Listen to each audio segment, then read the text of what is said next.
Good day. This is Chuck Cameron from OCTV. The program is My Life, and today we're sitting in the studios for OCTV, and it may not look like that to you, but I'm sitting here with J.R. Laffner, who is a guy that you folks know from the community. Thanks for joining me today. I'm very honored that you asked me to be here. Well, we're pleased to have you. Now, people may know your face and people may know that voice, but our goal today is to figure out who is the guy behind those two things. Tell us what you're up to now. Well, I retired April 1st, 2022 from a 42-year career in the building materials business. I do the Friday night football games at the stadium. I still coach the high school bowling team, and I'm working up at Collier Lanes to occupy some time and help them grow their business. Excellent. So that's what you're at today. Let me drag you back a few decades. Local boy? Yes, indeed. Born in Pontiac, okay. But we moved out to Red Barn subdivision right at the border of Lake Orion and Oxford in 1966. Where was that? Where is that? What's that? Where Red Barn is? Yep. Red Barn is basically a drainer road in 24, okay. Moon Road subdivision. It's a very unique subdivision. Its mailing address is Oxford, but it's Lake Orion School District. So it was kind of a hybrid a deal back when being a hybrid wasn't cool. Yeah. You had a foot in both towns. Yeah, we did, and you know, that way I grew up with a lot of friends in Oxford, and obviously a lot of schoolmates in Lake Orion. Got it. So that's where you grew up. Family? Yep. Mom, dad, brother and sister. Mom, dad have both passed. Okay. My brother lives in Waterford. My sister up in Davison. Are they older or younger than you? Younger. All right, yeah, I'm the oldest of You're three. the oldest, just. Yeah. You have to carry the water for everybody. Yes. Yeah, all right. What are their names? My brother Ed and my sister Barb. Got it. Okay. So you're growing up here. What was it like in school? And were there any people that were influences in your life, folks that kind of set you in the right path or kept you from the wrong path? Well, yeah, you know, we had some great teachers, you know, that I had in Lake Orion. And, you know, I was big into Little League baseball. And I kind of remember all my Little League coaches all the way up from T-ball all the way through playing ball. I still talk to some of them. Do you really? Yeah, I still do. In fact, one runs a little bowling league up at Collier Lanes there in Oxford, Joe Roden. So, yeah, you know, those type of things. And, you know, I had a very influential mom. She was very strong. Dad was a worker, but mom was the disciplinarian in the family, and you know, she wanted your grades, and you got a lot of good things to happen as long as your grades were good. And you know, she kept us on pretty much the straight and narrow. Got it. What'd your dad do? My dad was a GM worker at the plant. Sure. Got it. And mom was the famous stay-at-home mom? No, she was a worker too. I mean, and I think that's where I get some of my work ethic is the both of them worked. She was at the Nugget for many years. One of the very first people hired there, and she worked up there for about as long as she could work. Excellent. Okay, good. So local roots, local stuff, local friends.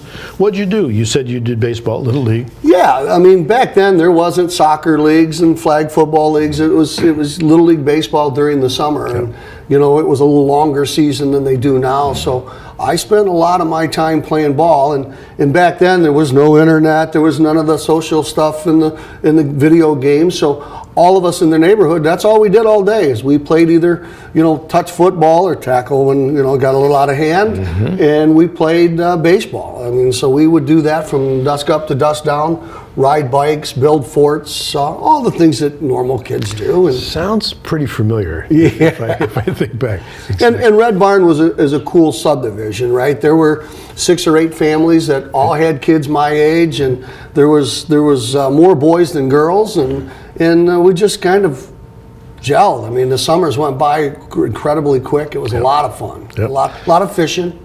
Ah, good. Where did you fish?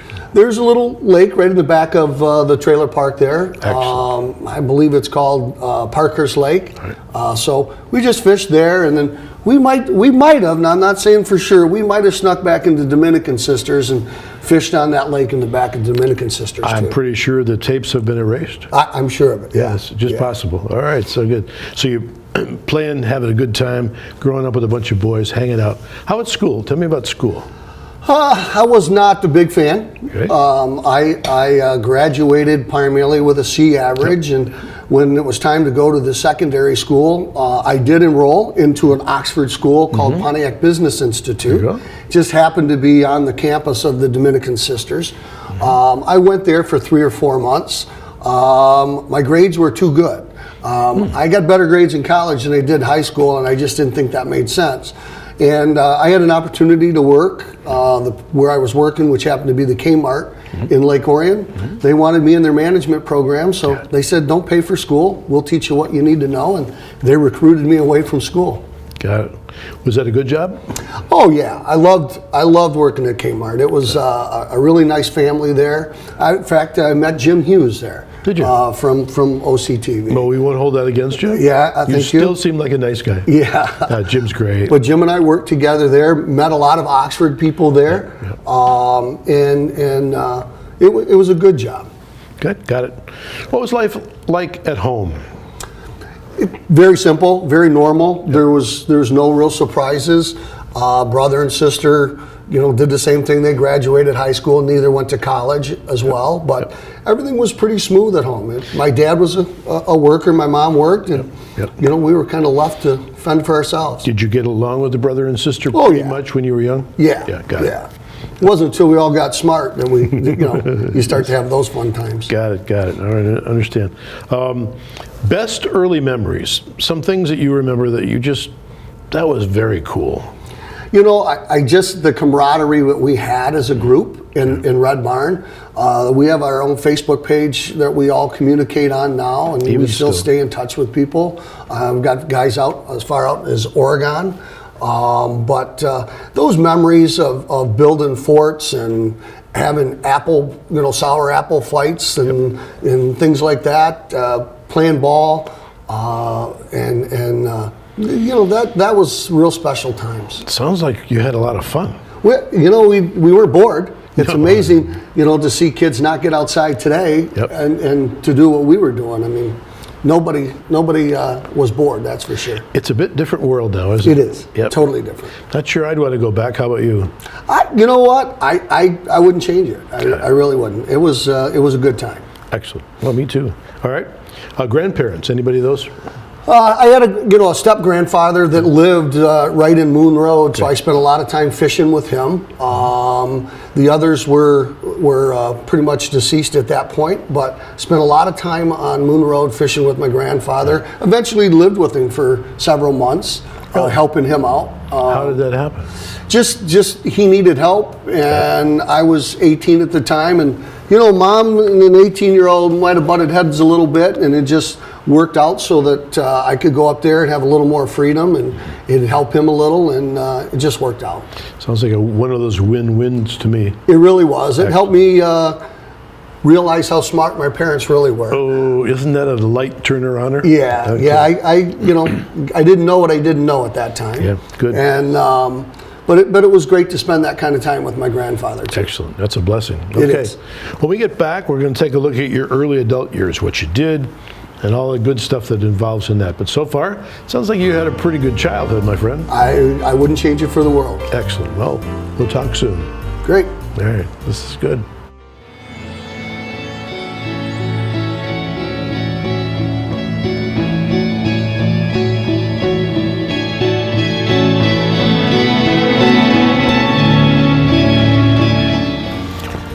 So, what a childhood. You had some fun. We did. They really did. I wish there was the recording devices. Well, maybe I guess I don't wish there was those recording devices. So, it was a good time.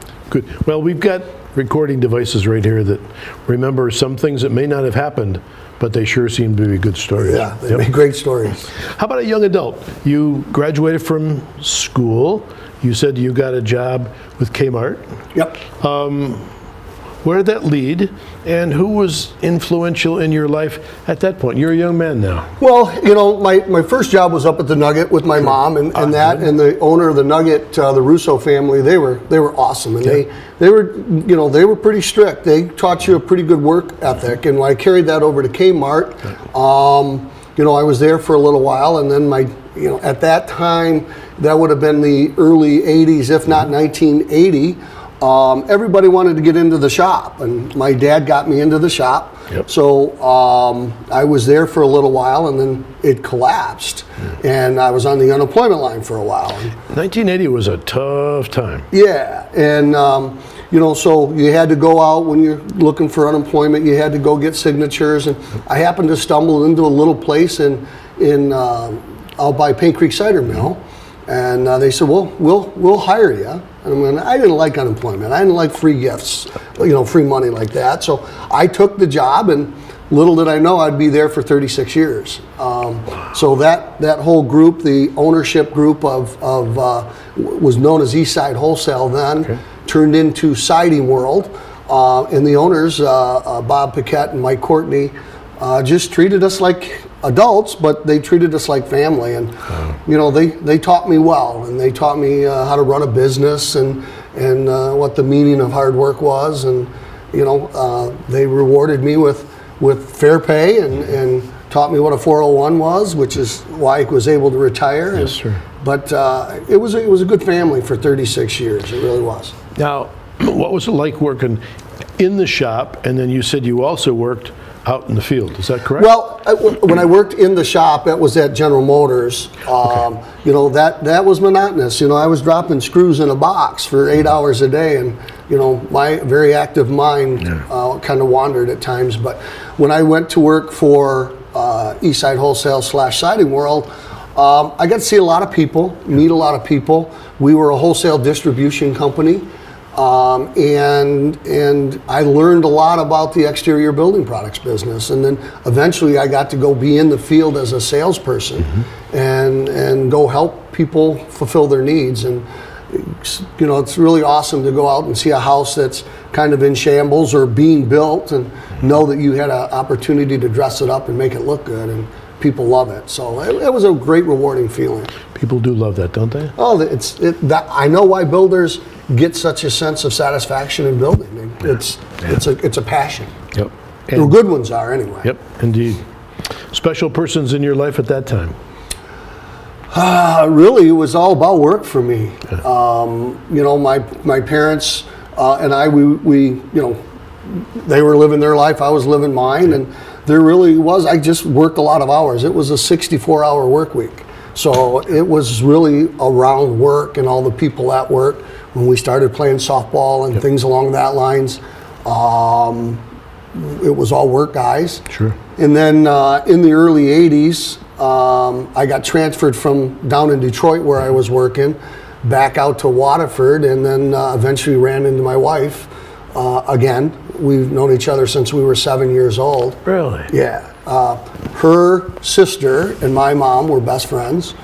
And when my sister got married, she was helping my sister at the wedding, and ran into her at the wedding, and we started dating, and just a few years later we got married. So that was 84. Yep. So thank God she put me on the straight and narrow at that time. There you go. What's your wife's name? Karen. Karen Mercino was her maiden name. Mercino is a big family name here in Oxford. And got a great family. I got two great families. So you got some kids too, right? Yeah, I got a son, Stephen, graduated from Oxford in 09, and my daughter Heather graduated in 12. Excellent. What are the kids doing now? My son has worked at a couple different shops, and he's done some traveling as a troubleshooter for automation lines. My daughter is a preschool teacher / early childhood director in Clarkston. Excellent. Sounds good. Yeah, they're doing great. I'm very proud of them both. It sounds like you are.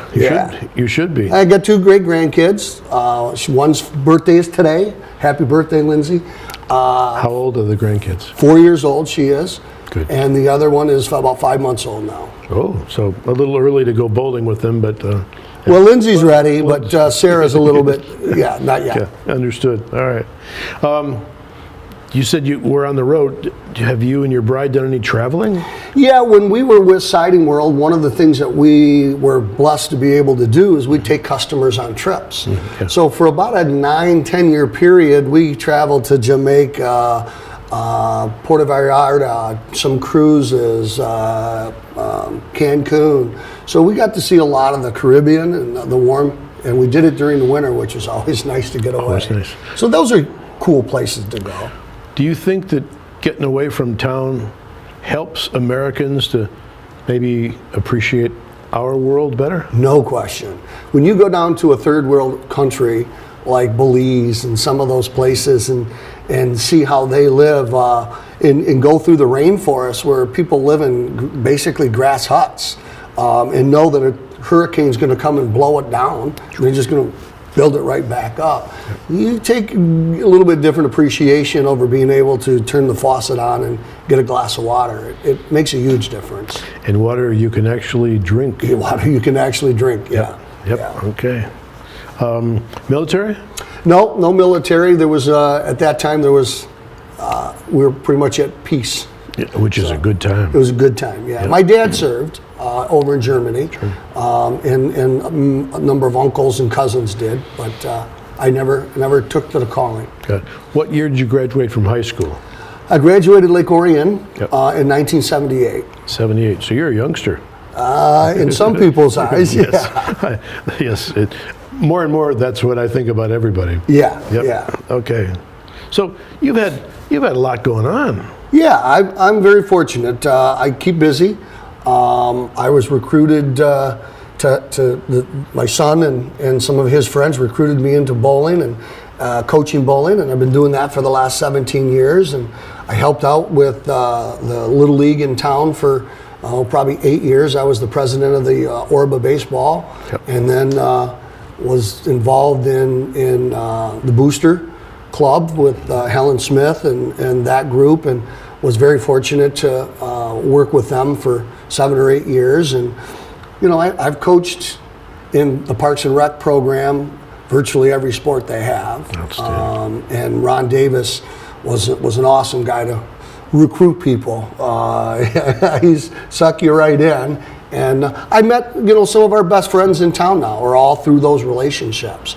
The Quinteras, the Myers, the Parkers, the Frisches. I mean, there's just so many.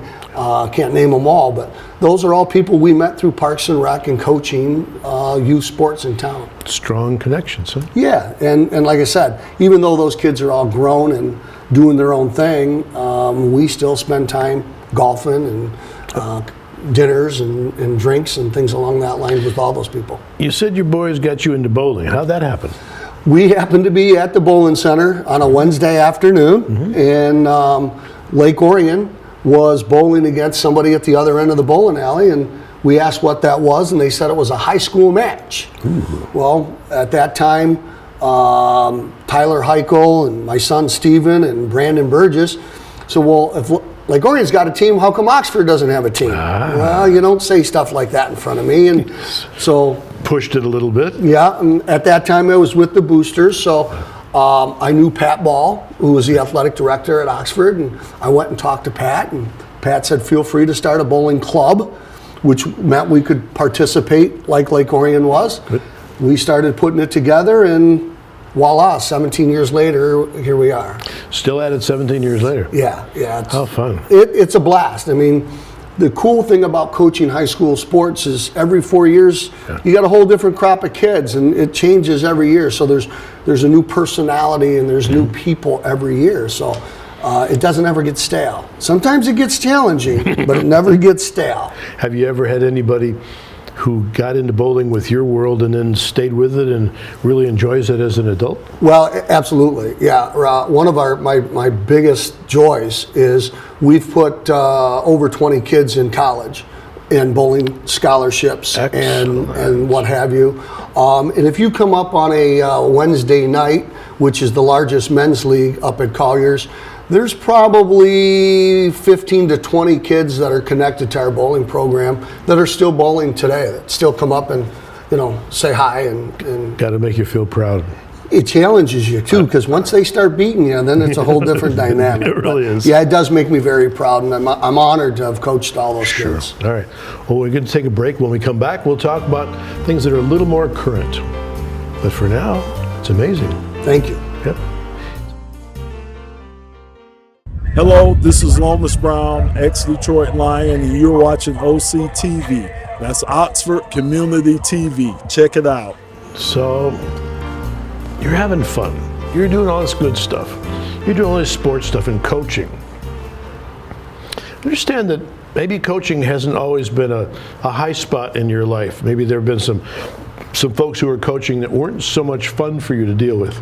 Well, I mean, when I was in high school, I had the goal of playing baseball, and I had a couple of coaches play some political games that I didn't really, and it scarred me. And I think for some reason it gives me the passion to try to make sure these kids have a positive experience. It's not easy for a coach to have a number of kids and have to do cuts and things like that. So we do everything we can to not cut kids and make being a high school athlete a positive experience. And I know that from all the athletic directors I've had here in Oxford, they prefer it that way. They want it to be a positive experience. And I think some of those things that happened to me as a young man in high school is maybe why I'm so passionate about coaching and making sure the kids have a good time. Yeah. What do parents, those folks who are watching, or even grandparents, what do they not know about the coaching world that might surprise them? What are the challenges or the difficulties?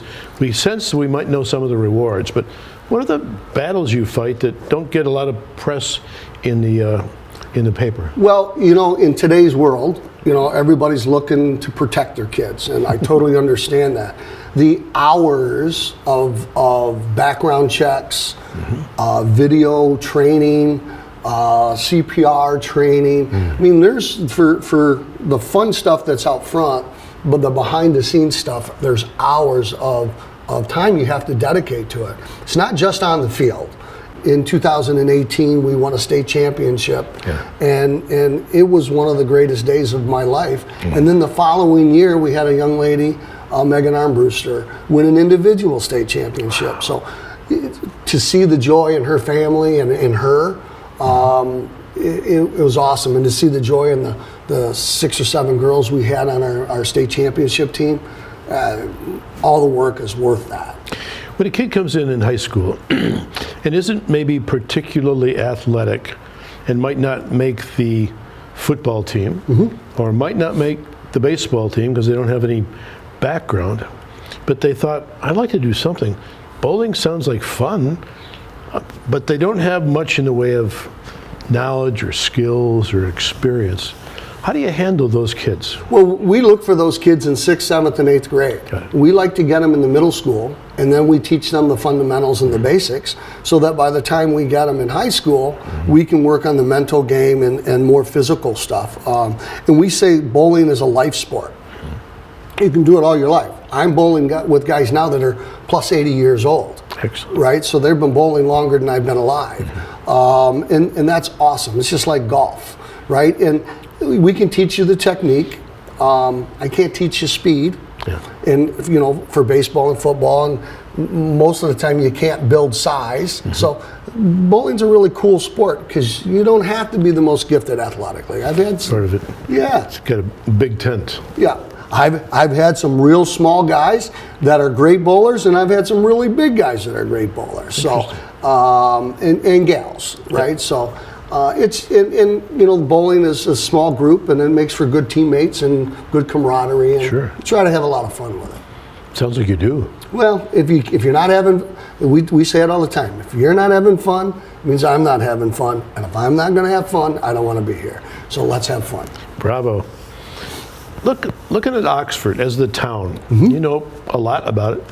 How has this town changed? That's what's really cool is it's grown, but it hasn't changed its identity. How so? Well, Oxford still is a small town. I mean, there's a lot more people here, but it's still a small town feel. There's a lot of people know a lot of people. You go downtown, and I can tell you right downtown where the 5 and Dime was, when it was Grove's 5 and Dime, and where the hardware store was. Those buildings are all still there, and the history's all still there. So it's very interesting to see that Oxford has modernized, but hasn't forgot its roots. And I just think that's a credit to our leadership in the government in this area, and the DDA and all those people. They're just, it's changed, it's gotten bigger, but I don't think it's changed its personality that much. If you had to look at the future, say you and I were sitting here 20 years from now, which might be a surprise, and you were describing the changes that you had seen in the last 20, and we're talking about the new Oxford. Which direction? This is crystal ball stuff. Sure. What's going to happen in the next 20 that might be a surprise? Well, I wish I could tell you that, because then I could, get on the Do some real estate do investing. real estate investing or stock market investing. But I think Oxford will always remain that. I'm not going to call it a country town, because it's not a country town. It's just a small community of good people. And I think as long as we move forward with that in mind, it's boundless. I mean, there's a lot of land here. There's a lot of opportunity for growth still. Yeah. And I think it's a great place to be. It really is. It does seem to be. Talking to young people, you talk to a lot of young people. How do you advise them for their futures? What do you teach them that isn't a bowling technique? Well, for me, it's about people. I learned early on from the owners of Siding World and the upper management of Siding World, that you have to treat people like people. And as long as you do that, and you're honest, and you live up to what you say you're going to do what you say you're going to do, be where you say you're going to be, I think people will respect you. And if you respect people and then you earn their respect back, I think that everybody will be better off for it. I don't believe respect is given. I think it's earned, and that's really what we want kids to do: is treat the opponent respectfully, have fun with it, enjoy it, win, lose or draw. Try to win, but enjoy the ride. How do you deal? This is just a question from my head. How do you deal with parents who don't have quite such a warm, open attitude toward winning?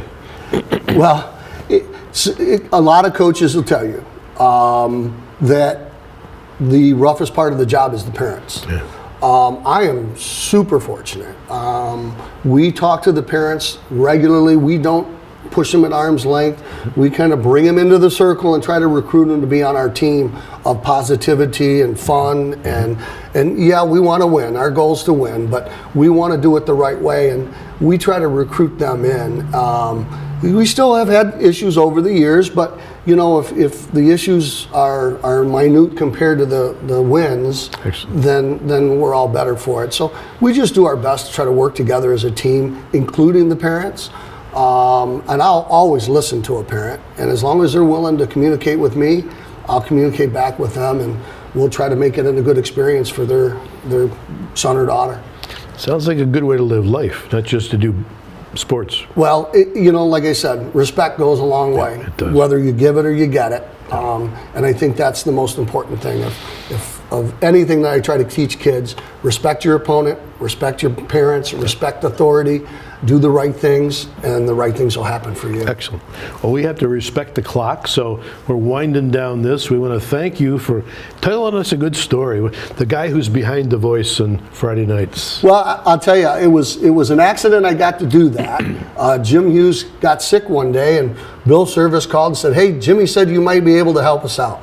Well, I got to do the TV play-by-play for 12 years, and that was absolutely fun. How wonderful. And then when the school asked me to do the stadium stuff, I really took that opportunity. So it's been a blast, and I really appreciate the opportunity that OCTV gave me, and that the school gives me, because it's a lot of fun.